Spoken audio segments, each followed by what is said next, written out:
हमारे घर में एक कहावत बहुत मशहूर थी, जैसा खाओ अन्न वैसा बने मन। लेकिन जब से हमारे घर में बहू रानी आई, इस कहावत का मतलब ही बदल गया। अब हालत ये थी, जैसा खाओ चाइनीज वैसा निकले धुआं। बहू रानी कोई आम बहू नहीं थी, वो थी चाइनीज खाने की दीवानी। इतनी दीवानी कि अगर उसे छोड़ा जाता तो शायद भगवान को भी भोग में मंचूरियन चढ़ा देती। शादी के पहले हफ्ते तक सब ठीक था, दाल चावल रोटी सब्जी। लेकिन 8वें दिन उसने जो वाक्य बोला, वहीं से हमारे घर की शांति ने आत्महत्या कर ली।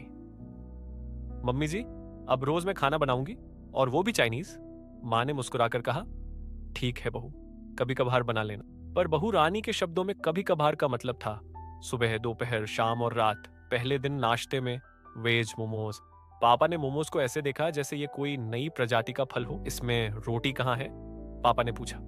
बहू रानी बोली, पापा जी, यही तो रोटी है, इंटरनेशनल।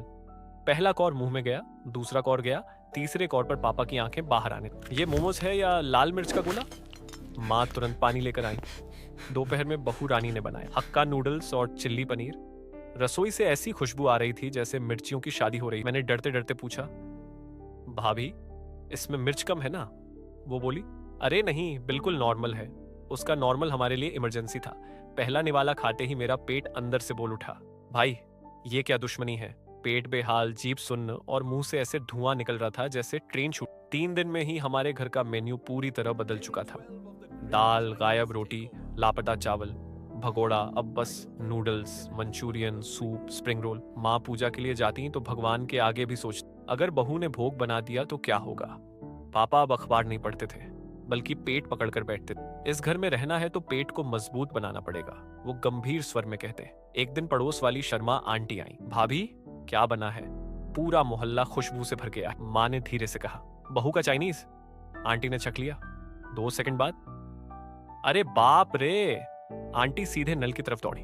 उस दिन के बाद शर्मा आंटी ने हमारे घर आना कम कर दिया। 1 हफ्ते बाद पापा की हालत खराब हो गई। पेट में जलन, सीने में आग। डॉक्टर ने पूछा, क्या खाते हैं? पापा बोले, बस चाइनीज। डॉक्टर ने आंखें फैलाकर कहा, आप घर में रहते हैं या चाइना टाउन में? माँ ने बहू रानी को समझाया, बेटा, सबकी सेहत का ख्याल रखो। बहू रानी बोली, मम्मी जी, ये तो सेहतमंद होता है। मैं मन ही मन बोला, हाँ, सेहतमंद, श्मशान के लिए।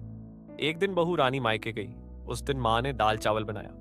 पापा ने पहला निवाला लिया और भावुक हो, आज पेट को शांति मिली है।